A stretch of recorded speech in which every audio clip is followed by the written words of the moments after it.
Nós chegamos então à nossa mensagem dessa noite, ao nosso tempo de reflexão na Palavra de Deus, entendendo o valor que há nisso, em olharmos sempre para a Palavra de Deus, buscando orientação para as nossas vidas. Quero aproveitar para agradecer aqui ao pastor Wilson, que na semana passada atendeu prontamente o convite para estar compartilhando com os irmãos a mensagem também. Pude assistir depois, o irmão Carlos disponibilizou já no YouTube, no canal da igreja.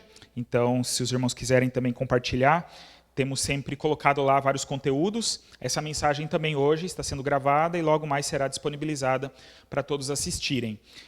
Hoje não conseguimos fazer a transmissão, por alguns fatores, mas a mensagem estará disponível no nosso canal. Então, que a gente possa usar isso também como instrumento para compartilharmos sempre um pouquinho da voz de Deus para aqueles que conhecemos, para aqueles que amamos. E hoje nós vamos pensar um pouquinho sobre esse tema, nova realidade.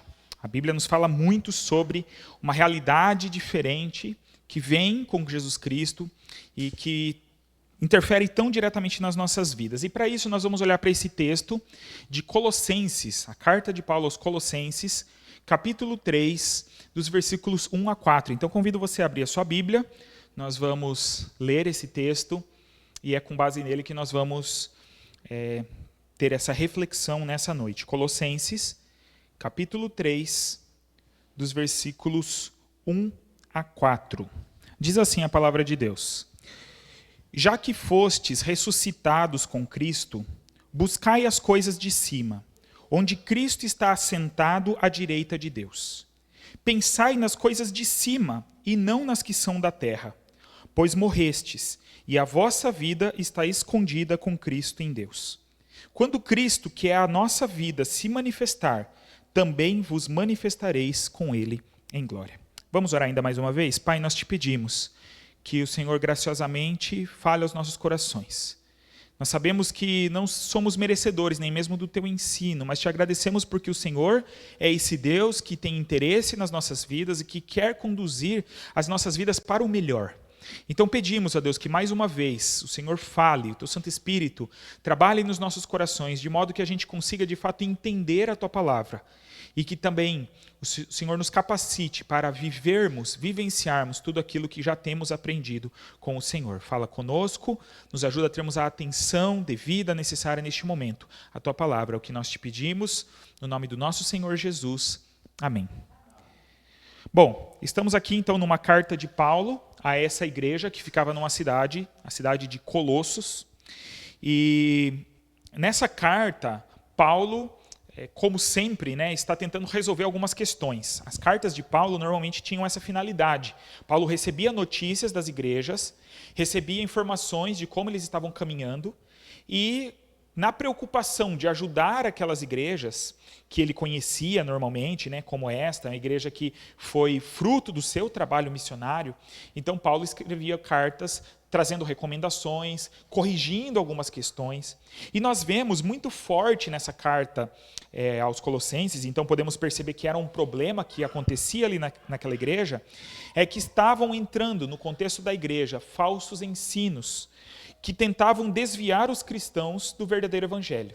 Nada de novo, A gente vê isso em várias das cartas e vemos isso acontecendo em toda a história. Toda a história da igreja sempre surgiram pessoas, ideias, tentando distorcer os ensinos de Cristo. E esses ensinos aqui, especificamente, inclusive os estudiosos, não conseguem chegar a um consenso exatamente se havia uma heresia específica, ou alguma ideia muito específica, mas nós conseguimos identificar alguns detalhes. E aqui nós vemos que, então, eram ensinos que tentavam acrescentar algo à obra de Cristo, colocando, então, em questão a suficiência de Cristo. Esses cristãos estavam sendo tentados a crer, a seguir ideias que tentavam colocar outras exigências além da obra de Cristo.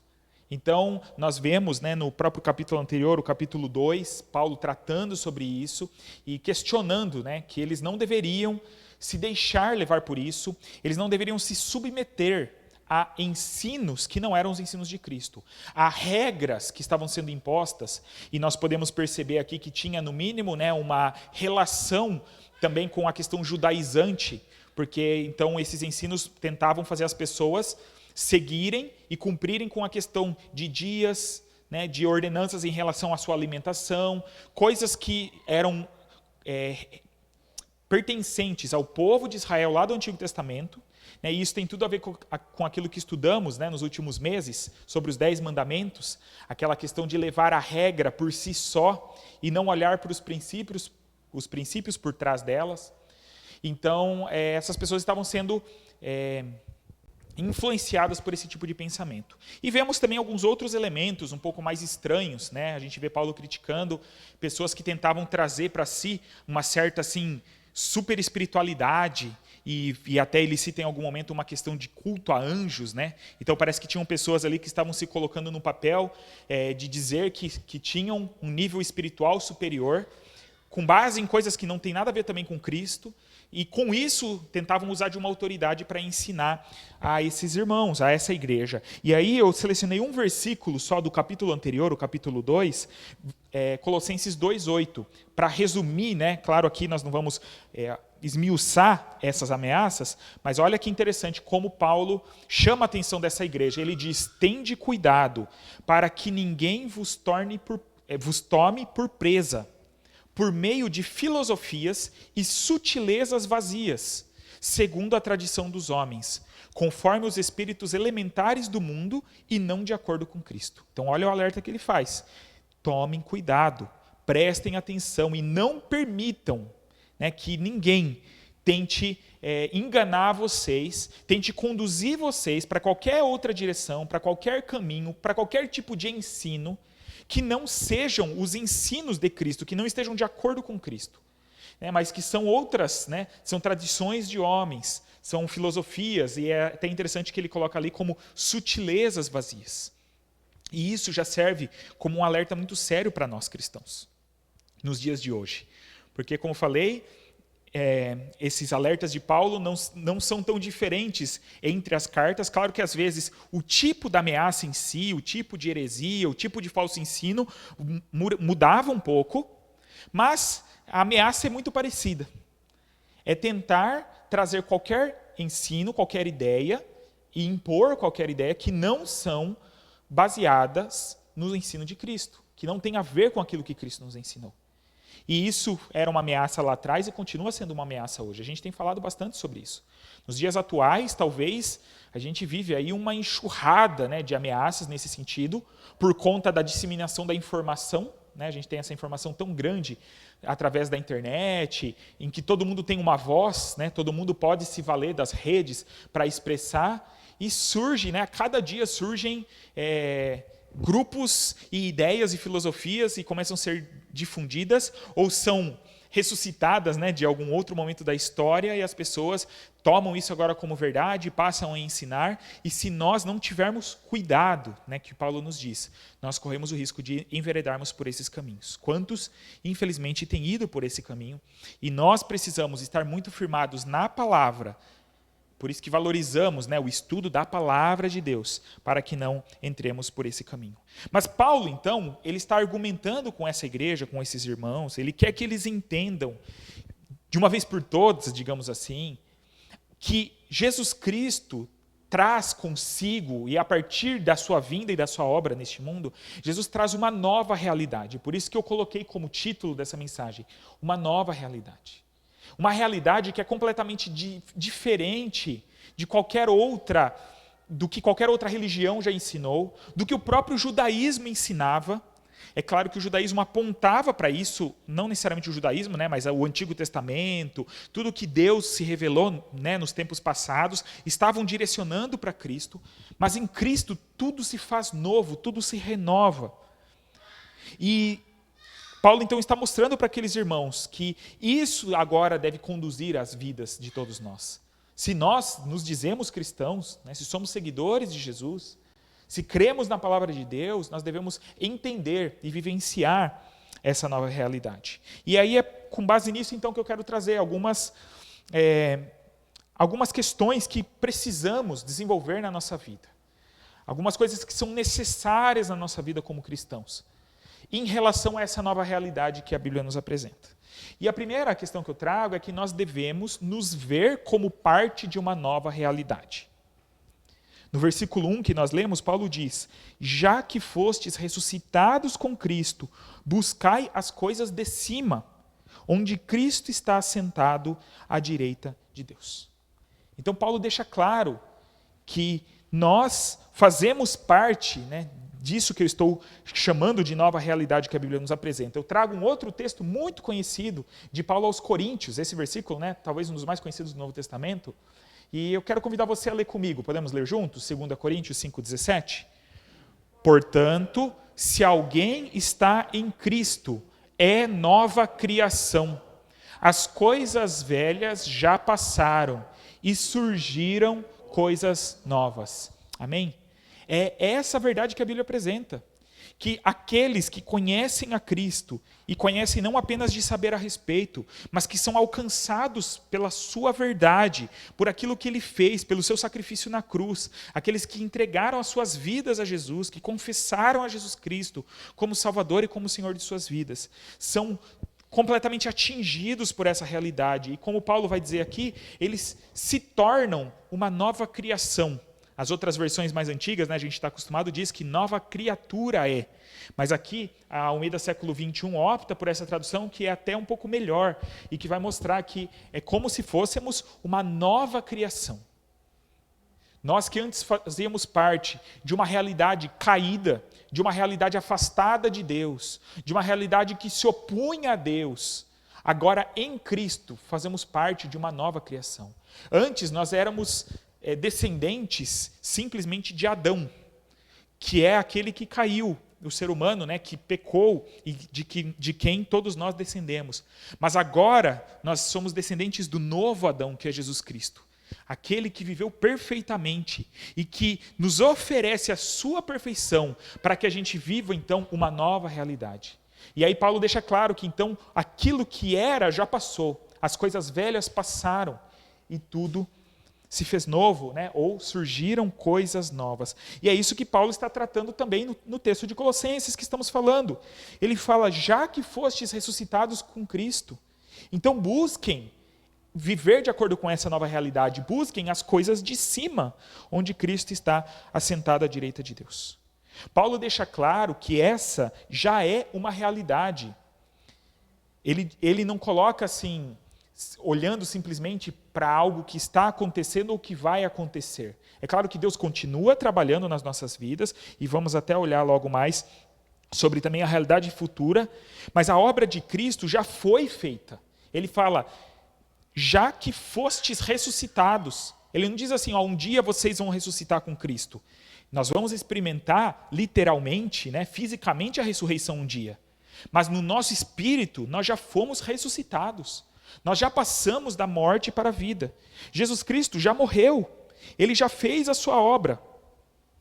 E essa obra já nos atingiu. É claro, se nós fomos alcançados por ela. Se nós já confessamos a Jesus Cristo como Senhor das nossas vidas. Nós já ressuscitamos com Ele. Nós já participamos, então, dessa nova realidade. Por isso que nós devemos nos ver como parte da nova realidade.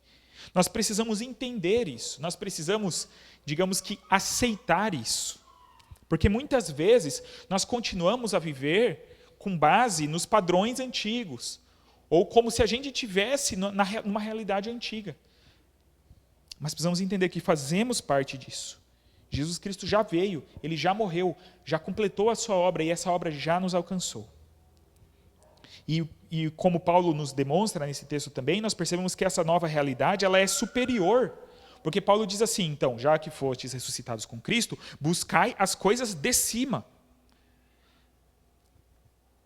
É uma realidade melhor, superior a qualquer outra realidade. Aqui, de certa forma, Paulo está fazendo então uma comparação com aquela realidade que ele estava criticando, dizendo que os cristãos, como falamos, eram ensinados ou estavam sendo tentados a um ensino de que eles precisavam cumprir determinadas coisas, determinados rituais, guardar determinadas datas, ter um tipo de alimentação, para que assim eles pudessem ter a sua relação com Deus. E Paulo está falando, não é nada disso. Esse passo já passou. A gente falou isso, né, principalmente na última mensagem da nossa série sobre os 10 mandamentos, que Deus quer que nós alcancemos uma maturidade espiritual. Que nós não precisamos mais olhar simplesmente, né, ou não deveria isso acontecer na nossa vida, quando desenvolvemos a nossa vida cristã, de ficar vivendo numa listinha do pode e não pode, né? De ter que alguém ficar nos vigiando, nos dizendo exatamente o que a gente deve ou não deve fazer, ou cada passo, como se a gente fosse uma criança que não tem capacidade de cuidar da sua própria vida. Mas nós devemos nos desenvolver de modo a que a nossa maneira de enxergar a realidade seja transformada. E vivendo então agora nessa realidade superior, as coisas que são do alto, que estão acima. Então, há esse conflito direto com aqueles falsos ensinos, mas também nós podemos entender que quando ele fala que essas coisas são de cima, né, é uma realidade superior, nós podemos colocar como sendo uma realidade superior a qualquer outra ideia. Não há nenhuma filosofia, nenhum ensino, nenhuma religião, nada nesse mundo, nenhuma ideologia, nenhuma descoberta que pode ser feita pela ciência que vai ser equivalente ou superior às verdades eternas de Deus, aos princípios de Deus. Sempre o que Deus tem para nós é e continuará sendo melhor, superior a qualquer princípio humano, a qualquer ideia humana, por mais evoluída ou desenvolvida que seja. E nós também percebemos, né, nesse versículo ainda, que essa realidade ela está totalmente baseada na obra de Cristo. Paulo diz que vocês então devem buscar, né, nós devemos buscar as coisas de cima, onde Cristo está assentado à direita de Deus. Ele lembra isso. Cristo veio, consumou a sua obra, foi elevado aos céus e está à direita de Deus. Ele é o nosso intercessor, Ele é aquele que nos conduz, Ele é aquele que, inclusive, ao mesmo tempo que está à direita de Deus, é aquele que habita em nós através do seu Santo Espírito e que nos capacita para vivermos essa nova realidade. Então essa nova realidade é a realidade do reinado de Cristo sobre todas as coisas. E aí nós precisamos então nos colocar nesse lugar de servos de Cristo, tendo a Jesus Cristo como a nossa referência. Olhando para Ele, como eu devo viver minha vida? Eu devo sempre pensar o que Cristo faria, né? A gente já comentou aqui sobre aquela pergunta, que tem até um livro, né? Tem filme a respeito, falando o que Jesus faria nessa situação. Ou podemos também fazer a pergunta, o que Jesus gostaria que eu fizesse? O que Jesus espera que eu faça nessa situação? Essa deve ser a forma de enxergar o mundo do cristão. Porque é nessa realidade que o cristão está inserido. E se nós não entendemos isso, não enxergamos isso, é um problema. Se eu não me vejo como parte desse reino, se eu não me vejo como um servo de Cristo de fato, é um problema. De nada adianta eu declarar, né, nas canções que consagramos todo o nosso ser a Ti. Se isso não é uma realidade, né, se está totalmente longe, ou se isso não é no mínimo um desejo do meu coração. Porque talvez a gente, né, em determinados momentos, vamos ter dificuldade com isso, vamos mesmo. Mas no mínimo deveria ser o meu desejo, a minha intenção de servir a Deus dessa maneira. Então, essa é a primeira questão. Devemos nos ver como parte de uma nova realidade. E aí, em decorrência disso, nós devemos viver de acordo com essa nova realidade. Paulo já disse no versículo 1 que a gente leu, né? Buscai as coisas de cima, mas agora ele vem com mais uma ordem. Olha o que ele diz nos versos 2 e 3. Pensai nas coisas de cima e não nas que são da terra, pois morrestes, e a vossa vida está escondida com Cristo em Deus. Então olha o que ele diz, né? Pensai nessas coisas de cima. Nós sabemos que na nossa dinâmica humana, na nossa vida, o pensar vem antes do agir. O pensar, ele é a base do agir. A gente faz as coisas de acordo com aquilo que a gente pensa, de acordo com aquilo que a gente entende. A gente toma uma decisão na nossa cabeça primeiro, a gente tem uma ideia na nossa mente primeiro e depois a gente aplica. Por isso é tão importante pensar nessas coisas.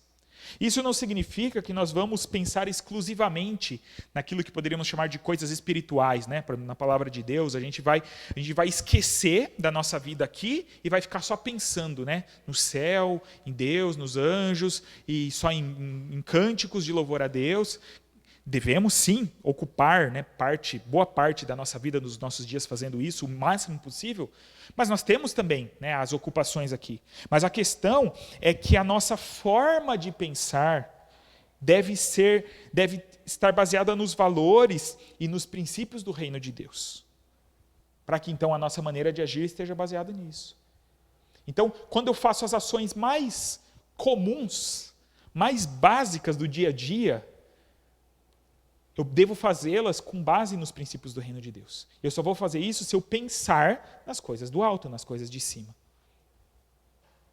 Paulo vai, em outro momento, né, convocar a todos nós. Ele diz: comam, bebam ou façam outra coisa qualquer, façam tudo para a glória de Deus. Ou seja, comer e beber, né, que são as coisas mais básicas que a gente faz todo dia, várias vezes por dia. Graças a Deus por isso, né, porque Ele nos dá as condições para isso. Até isso deve ser feito para a glória de Deus. Então é a perspectiva com a qual nós enxergamos a realidade. É a forma como eu enxergo o meu trabalho, como um meio, que é também um meio de provisão, de sustento, mas é um meio de eu servir a Deus. É o meio de onde eu estou, eu usar, né, o meu tempo, né, os meus relacionamentos, para fazer com que o nome de Deus seja conhecido. Para demonstrar, não só com palavras, mas com as minhas ações, que eu sou um filho de Deus, um servo de Deus, uma testemunha de Deus.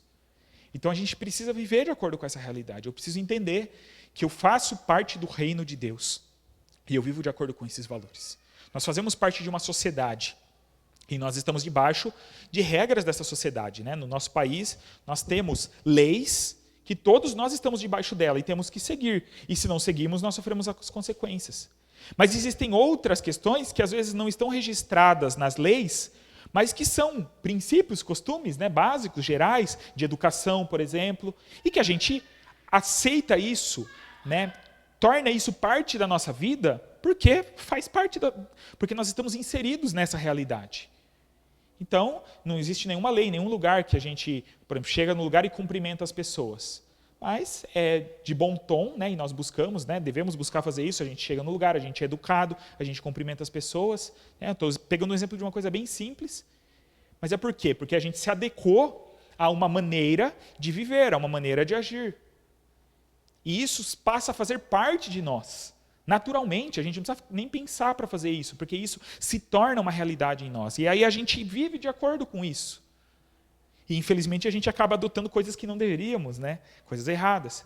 Mas nós deveríamos ter essa mesma conformidade das nossas vidas ao reino de Deus e aos princípios de Deus. A esse fato de que nós somos nova criação, que as coisas velhas já passaram, que algumas práticas já não fazem mais parte da nossa vida, e outras práticas agora fazem parte. Porque nós somos cristãos, porque nós somos servos de Deus, porque nós somos discípulos de Jesus. Paulo, na continuidade desse texto, a gente lê os 4 primeiros versículos, né, porque é o foco da nossa reflexão, mas se depois eu convido você a ler na sua casa todo o livro de Colossenses, vale a pena, e o capítulo 3, principalmente, ele vai começar a listar coisas que precisam ser abandonadas por nós e coisas que precisam ser vividas. E eu trouxe só assim para exemplificar 2 versículos, o 3, versículo 5. Então, olha o que ele diz: portanto, eliminai as vossas inclinações carnais, que é a prostituição, a impureza, a paixão, o desejo mau e a avareza, que é a idolatria. Ele vai falar mais coisas, né? Mas eu trouxe aqui só para mostrar que ele deixa claro que existem, então, algumas práticas, algumas ações, algumas atitudes que precisam ser abandonadas, ou mais, eliminadas da nossa vida, porque nós fazemos parte de uma nova realidade. Então, essas coisas não cabem mais a nós. E quantas vezes a gente é negligente nesse sentido, né? Quantas vezes a gente permite que algumas dessas coisas convivam, né, em nós, nas nossas vidas, nas nossas casas, nas nossas práticas. A gente, né, deixa com que algumas questões nos contaminem e talvez a gente não faz tanta questão. E hoje, muitas vezes, a luta é para tentar conformar a palavra de Deus às nossas práticas e não o contrário. Mas Paulo deixa claro. E depois, mais lá à frente, né, no versículo 12, ele vem com a parte positiva, né, e revesti-vos, então, de um coração cheio de compaixão, bondade, humildade, mansidão e paciência. Então, é uma um trabalho duplo, né? Um trabalho de não apenas eliminar algumas coisas da nossa vida, mas de substituir por outras práticas. A gente falou bastante isso nos mandamentos também, olhando sempre para o lado positivo. Não é só a proibição de fazer algumas coisas, mas nós devemos ter uma postura diferente e atitudes diferentes. Só que tudo isso, né, a maneira que nós agimos, como a gente falou, vem em consequência da maneira como nós pensamos. Por isso que ele começa lá, né, e a ordem dele é pensai nas coisas do alto. Porque se a gente pensar nas coisas de cima, nas coisas do alto, nas coisas de Deus, naturalmente nós vamos viver isso. E aí eu trago um versículo do salmista, no Salmo 19, 14, em que ele expressa um desejo muito bonito diante de Deus. Você pode ler comigo também esse versículo, Salmo 19, 14? As palavras da minha boca e a meditação do meu coração sejam agradáveis na tua presença, Senhor, minha rocha e meu redentor. Muito interessante isso, né? O salmista não diz assim, olha, que as minhas atitudes sejam agradáveis a Deus ou glorifiquem a Deus simplesmente. Ele diz que as palavras da minha boca e a meditação do meu coração sejam agradáveis na tua presença, Senhor. Será que a nossa meditação, será que aquilo que nós pensamos, né, quantas coisas ocupam o nosso pensamento, a nossa mente, né, ao longo dos dias? Talvez a gente possa fazer um retrospecto e pensar nessa semana, né, tudo aquilo que a gente viveu, e talvez a gente consiga rapidamente identificar algumas questões que ficaram muito latentes na nossa mente durante essa semana. Mas será que essas questões que a gente fica, né, remoendo e alimentando são agradáveis a Deus, glorificam a Deus? Ou talvez eu estou permitindo que a minha mente esteja se enchendo de maus pensamentos, pensamentos talvez contrários, né? Fica pensando contra as outras pessoas, avaliando as atitudes dos outros para condenar as outras pessoas, ou dando vazão, né, e espaço nas nossas mentes para maus pensamentos, pensamentos impuros mesmos, coisas que desagradam a Deus, ou com pensamentos banais, fúteis, né? Ou eu talvez ocupo a minha mente desejando, ansiando por coisas que são, na verdade, pequenas, limitadas, passageiras, e é isso que ocupa meu coração, a minha mente, eu fico pensando nisso. E as minhas atitudes vão ser consequência disso. Se eu permito que a minha mente se encha de rancor, a hora que eu abrir a minha boca para falar com alguém, isso vai ser manifestado, né? Jesus diz que a boca fala daquilo que o coração está cheio. Então, que nós possamos ter essa maneira modificada de pensar. Paulo vai dizer, ainda no versículo 3, né, a gente leu o 2 e o 3 agora, nessa parte, ele vai dizer assim no 3, pois morrestes, e a vossa vida está escondida com Cristo em Deus. No versículo 1 ele diz assim, já que fostes ressuscitados, então ele começa da ressurreição, na verdade, mas aqui ele volta, né, e ele fala assim, lembrem que vocês morreram. Do mesmo jeito que vocês foram ressuscitados para uma nova realidade, vocês morreram para uma velha realidade. Nós morremos para os interesses deste mundo. E precisamos vivenciar isso, encarnar isso, entender isso de fato. Viver de acordo com isso. E aí ele diz que nós morremos, né, pois morrestes, e a vossa vida está escondida com Cristo em Deus. O que ele quer dizer com isso? Né? Por que a nossa vida está escondida com Cristo em Deus? Porque apesar de nós já termos ressuscitado com Cristo, nós ainda estamos num momento transitório. Nós ainda não vivemos a plenitude daquilo que Deus tem para nós. Nós ainda aguardamos, né, que isso se complete. E aí nós vamos ressuscitar efetivamente, vamos estar livres de tudo que vivemos aqui. Porque às vezes a gente pode questionar, né? Se Cristo nos dá uma nova vida, se lá em Coríntios Paulo disse que se alguém está em Cristo é uma nova criação e as coisas velhas passaram e tudo se fez novo, por que a gente ainda está nesse mundo, né? Por que a gente ainda está sofrendo? Por que a gente ainda tem que lutar com tantas coisas, inclusive contra o pecado? É porque ainda estamos aguardando. Isso já aconteceu, a obra de Cristo já está completa. Nós já temos uma garantia que a Bíblia vai dizer, que é o selo do Espírito Santo nas nossas vidas, que nos garante que essa obra vai se completar, e isso está lá guardado com Cristo. E isso, ao mesmo tempo, né, que ainda nos traz um período de lutas, mas nos traz segurança, porque a nossa vida está escondida com Cristo, está nas mãos dele. A gente canta isso num hino, né? Mas eu sei que a minha vida está nas mãos do meu Jesus, que vivo está. O hino, né? Porque vivo está, tão conhecido. Então, nós temos que ter essa compreensão e, por causa disso, nós devemos viver de acordo com essa nova realidade. E por último, primeiro, né, então, devemos nos ver como parte de uma nova realidade, devemos viver de acordo com essa nova realidade e, por último, devemos ansiar pela plenitude da nova realidade. Olha o que ele diz no versículo 4. E quando Cristo, que é a nossa vida, se manifestar, também vos manifestareis com ele em glória. Acabamos de falar que nós estamos ainda num momento provisório.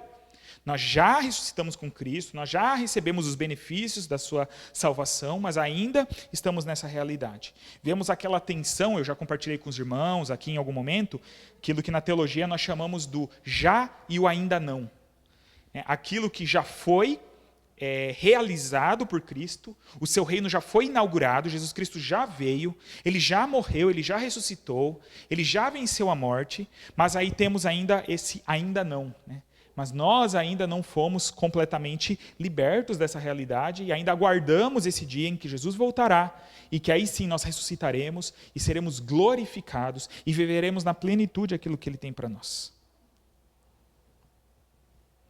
Então, aquilo que é grandioso ainda está por vir. E não tem a ver com as coisas passageiras da nossa vida. Por isso que nós precisamos ansiar, desejar essa plenitude da nova realidade, mais do que a outras coisas, mais do que a qualquer outra coisa. Porque muitas vezes o nosso desejo é para tantas coisas passageiras, né? A gente se dedica, a gente se gasta para alcançar, para atingir aquilo que é passageiro. E por isso que nós lemos mais cedo o texto de Mateus, Jesus dizendo, né, que não devemos ajuntar tesouros na terra, mas tesouros no céu. O nosso coração a cada dia deveria estar mais disposto e inclinado para as coisas de Deus e desejosos de viver com Deus eternamente. Cantamos hoje também, né, Maranata, ora vem Senhor Jesus. O quanto nós cantamos isso de verdade, de coração. O quanto nós desejamos a vinda de Jesus. Será que desejamos? Ou será que, na verdade, é assim, espera um pouquinho, Jesus, porque eu ainda tenho que conquistar determinadas coisas e viver determinadas coisas aqui neste mundo. Porque a minha felicidade, eu acho que depende dessas coisas. Eu acho que quanto mais, tenho certeza, né, pelo que a palavra nos mostra, quanto mais nos aproximamos de Cristo, quanto mais nos enchemos a nossa mente das coisas de Cristo, menos nós desejamos e nos apegamos às coisas daqui. E mais nós ansiamos pela sua vinda, pelo seu reino, pela plenitude dessa nova realidade. Quanto mais eu experimento, né, aos poucos, essa nova realidade, e vejo quanto ela é superior, como a gente viu, e vejo como ela é maravilhosa, mais eu quero dela para mim, e menos eu vou querer das coisas passageiras. Não há nenhum prazer, nenhuma alegria, nenhuma riqueza deste mundo que se compare, que chegue aos pés da alegria, do prazer e da riqueza que é viver com Cristo. Por isso que Paulo também em outros momentos, né, diz para uma das igrejas que o desejo dele é estar com Cristo. Para mim, o viver é Cristo e o morrer é lucro. E ele fala, eu tenho essa dúvida, porque eu sei que é importante que eu esteja aqui ainda para que eu possa ser útil para vocês, para o reino, para a obra de Deus, mas o meu desejo pessoal era de partir logo e estar com Cristo. Então essa deve ser a nossa esperança, essa obra que vai ser completada um dia. É isso que nós deveríamos aguardar. É esse evento, né, especial. Às vezes, quando a gente tem a oportunidade de participar de alguma coisa que a gente gosta, né, a gente fica aguardando. Ou mesmo à distância. A gente vê, por exemplo, agora um grande evento mundial que está acontecendo, né, com as Olimpíadas. E nós estamos num momento tão diferente, né, no meio de uma crise sanitária, mas a gente sabe quando tem esses eventos, né, quando vai se aproximando as pessoas ficam ansiosas. Olha, vai chegar a Copa do Mundo, né, aí todo mundo pinta a rua, se veste de verde e amarelo e vamos torcer pelo país, porque há essa ansiedade por um evento que vai acontecer, que é algo importante. Mas o evento mais grandioso, né, e que nós cristãos devemos desejar ardentemente é a vinda do nosso Senhor Jesus Cristo. Pedro, na sua carta, na sua primeira carta, capítulo 1, versículos 3 e 4, diz o seguinte: Bendito seja o Deus e Pai de nosso Senhor Jesus Cristo, que nos regenerou para uma viva esperança, segundo a sua grande misericórdia, pela ressurreição de Jesus Cristo dentre os mortos, para uma herança que não perece, não se contamina, nem se altera, reservada nos céus para vós. Pedro, está dizendo então, olha, Deus nos regenerou, Ele nos deu essa nova vida, Ele nos coloca numa nova realidade, que é uma realidade de esperança. Ele fez isso para que tenhamos esperança. Nós já temos uma vida nova, mas que está apontando para a vida eterna que virá. E aí Ele tem reservado para nós uma herança que não perece, que não se contamina, que não se altera, porque ela não se baseia em nós, ela não se baseia na nossa obra, ela não se baseia nos nossos méritos, mas é uma herança que se baseia na obra de Cristo por nós. E isso é algo precioso. E é isso que nós deveríamos desejar. Mais do que qualquer herança terrena, mais do que qualquer riqueza terrena. É aquilo que Deus tem reservado para todos nós. Então, devemos nos ver como parte de uma nova realidade que Deus tem para nós. Devemos viver de acordo com essa nova realidade.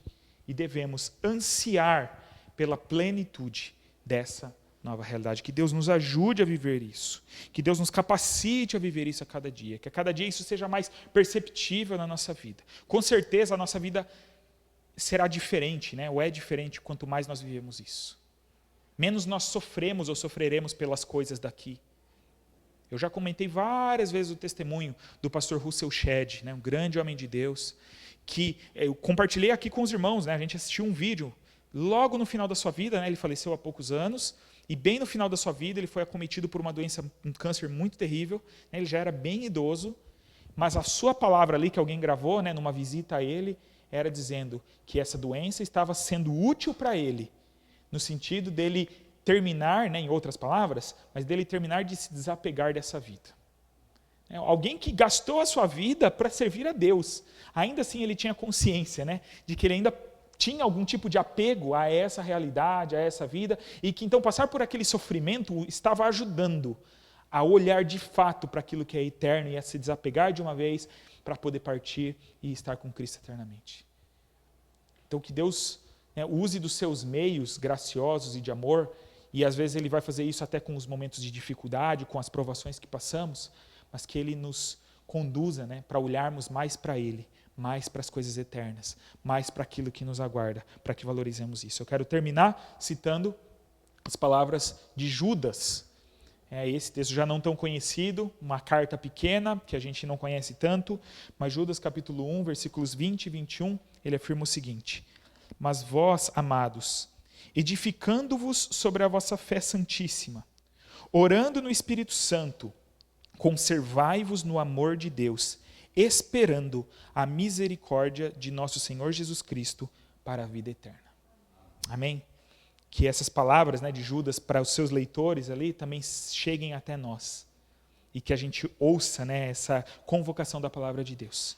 Que a gente que nós possamos nos edificar na nossa fé, crescer na nossa fé, a cada dia caminhar, aumentando e amadurecendo na nossa fé, orando no Espírito Santo, fundamental, tendo essa comunhão com Deus, conservando-nos no amor de Deus e, como vimos no último ponto da reflexão, esperando a revelação de Jesus Cristo, essa misericórdia do nosso Senhor Jesus Cristo para a vida eterna.